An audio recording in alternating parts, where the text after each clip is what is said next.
Hey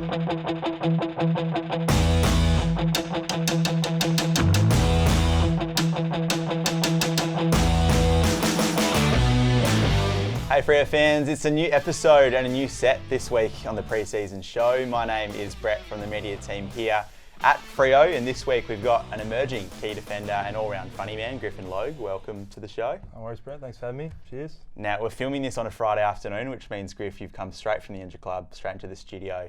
A great first hit out from the boys. How did you find it?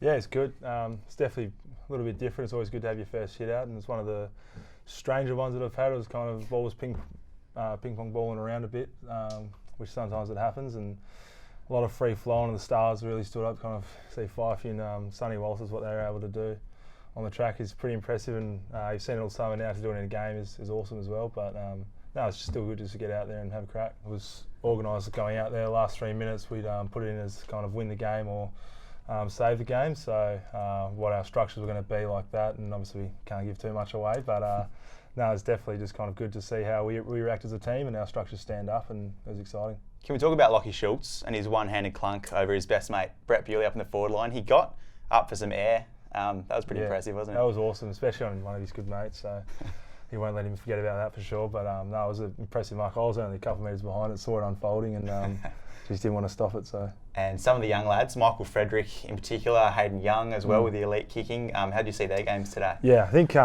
Michael's, or Freddie as we call him, is running ability to take on the game is something that's kind of unmatched. He's got a serious turn of pace, and not only that, his skills are really well up to scratch and elite at this stage. Then you come into someone like Hayden Young, who's just got an absolute laser that can hit 60-metre kind of pinpoint passes. So it's really good to see them kind of hit the straps and have a crack out in the first hit out, and I reckon we'll see a lot more of them for sure. Let's rewind to the off-season. You went travelling with Matthew Taberner. Can you give us a rundown on some of the places you went to and what you got up to? Yeah, I nearly pulled out on him, so he was paying me out early. I got crook and hadn't booked my ticket, and then finally booked my ticket, so he was already over there and nearly pulled out. But we met him in Switzerland.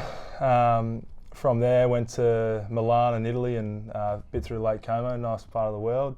It's pretty quiet there, so nothing too crazy. We went to Amsterdam, hit up a few music festivals there. It was a big electronic dance kind of music festival, which big Tassie loves. From there, we just went across to Portugal and road tripped up from the south. So we started in Faro, I think, and then headed up through Lagos and finished in Lisbon. And he went on to Porto, and with him and one of his mates from back home. But it was a real good fun trip, for sure. What's he like as a travel companion? Is he a switched-on traveller? Is he a switched-on man? It's his way or the highway. So if we're going somewhere, he's got the Google Maps out, walking 10, 15 metres ahead for some reason, won't wait for you. He just says, come follow me. But to his credit, he's a clean unit and makes sure we're finding washers and dryers to clean our clothes straight away. He's the first one to do that. But messy in terms of leaving his stuff everywhere and suitcases in all sorts, but all his clothes are clean, so you've got to give him that. Now, I feel you're a pretty renowned dancer in the club. We've seen your moves with Brendan Cox in the change rooms. We've seen you dance for Starlight, and we saw a few moves after the grand final win, Peel Thunder. Is there a go-to move you've got, Griff, one you just nail every time? I have to give credit to my older brother for that. He taught me a fair while ago. It's called the Hacken. It's a type of dance move you see at DEF CON, and it's a lot of high techno, high beat. You can call it the Gabba or the Hacken, so that's my move. One you can't do sitting down right now. Can't do sitting down. Can't do after a game, so it's only for certain special occasions. Certain moments. Does anyone else in the team even come close to challenging you for the best dancer title, or is it pretty locked up with yourself? I've just got the one move, to be honest, so it's nothing exciting. I have to give Michael Walters a shout out. He can seriously bust a few moves to a bit of rap music and knows how to hip and hop. And I'll give to even Andy Brayshaw and Brendan Cox can really. And they get on the dance floor, it's pretty exciting. But I'm up there. I'm up there for sure. Now, your player sponsors, Griff, the Sirens. For those that don't know about them, can you tell us a little bit about who they are and what they do?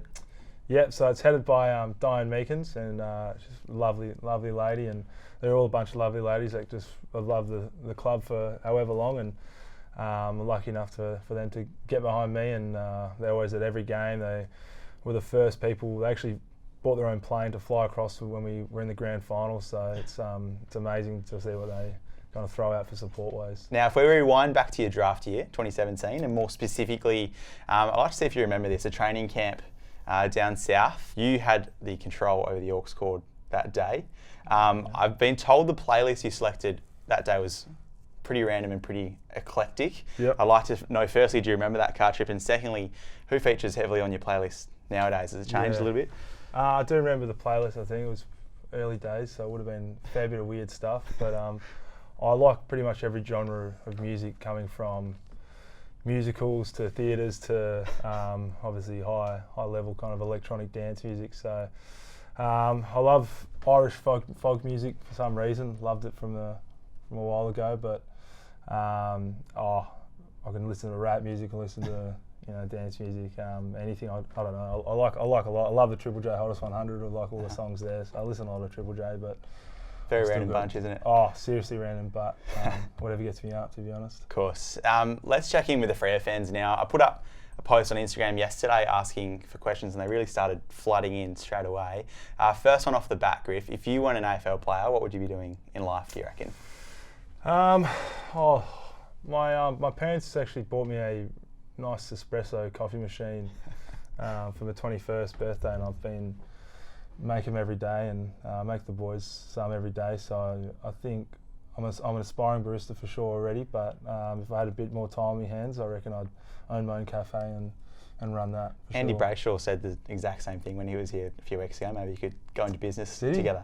Jeez, nah. I'd probably keep to myself, stay away from Andy. He's a bit tight, so it wouldn't be a very nice cafe. Wouldn't be a great partnership. Not with him, no. Next question asks, what first piqued your interest in AFL? How did you get into footy? I think I just started playing with my mates. Loved that idea, the camaraderie you get from footy is a team sport, and all from there. I played a lot of different sports when I was younger, and I think the free-flowing kind of nature of footy is something different, and it's kind of second to none in the terms of its 360-degree game, and you can do anything, run and jump, and if you can run and jump at a young age, you can play footy, and that's why I was kind of was good at it. I was pretty athletic and just loved it from the start. So yeah. You're a Guildford grammar boy. Yep. They're pretty strong on their footy. How much did that develop your football personally? Yeah, definitely. So Guildford, it's kind of get two sports, and it's your summer and winter sport. Footy is obviously my winter sport. Loved it. That was when it kind of reignited my passion in my when I was year 12 to 17, and pushing on from there. And coach at that time was Jeff Valentine, and our coach is West Perth league side, and one of the best blokes I've ever met for sure, and massive influence in my footy. And playing there at Guildford was some of the best memories of my life, still to this day. We won the cup for the first time in 57 years, myself and Toby Watson, who plays here now, so that's pretty surreal to do that. But no, we had a real good team and really loved it. That was a winter sport. The summer sport? Summer sport was rowing. Mm-hmm. And so how was that? How was the rowing expertise? Yeah, did that pretty full on. My dad was actually the coach at the time, so it was a very weird chemistry going on. But I really enjoyed that. We came up short in the main race called the Head of the River by half a second, not even. So really enjoyed rowing, but it's not something you can really do over footy. I think footy takes definitely of course. Bit of priority for sure. You obviously came into the club, the hair was a bit longer. They want to know, cut it for any particular reason, or was it just time for a change up? I think it was just time for a change up. It was long, it was always hot. I kept good care of it. I always used nice shampoo. My auntie's a hairdresser, and I used to use Kerastays on it, so it's the high quality shampoo and conditioner. But I just needed a change up, and happy it's a bit lighter now. I'll probably end up growing it back soon. I'll give it one last crack before I probably end up going bald with all my other teammates. But I'm happy at the moment. It's nice. Very nice. Low maintenance. Some quick fire questions from the fans to finish up. Griff, who in the team takes the title of best dressed? Best dressed. For a night out, or just every day to... Let's just go general every day. Around the club, maybe. General every day, around the club. I have to go Rory Lobb. Mm-hmm. Live with him, and he loves his Yeezys, he loves his Daniel Patrick, he loves all these massive brands and all this materialistic stuff, which I'm not sure many people know about. But no, he's very well dressed and always smells good, always clean.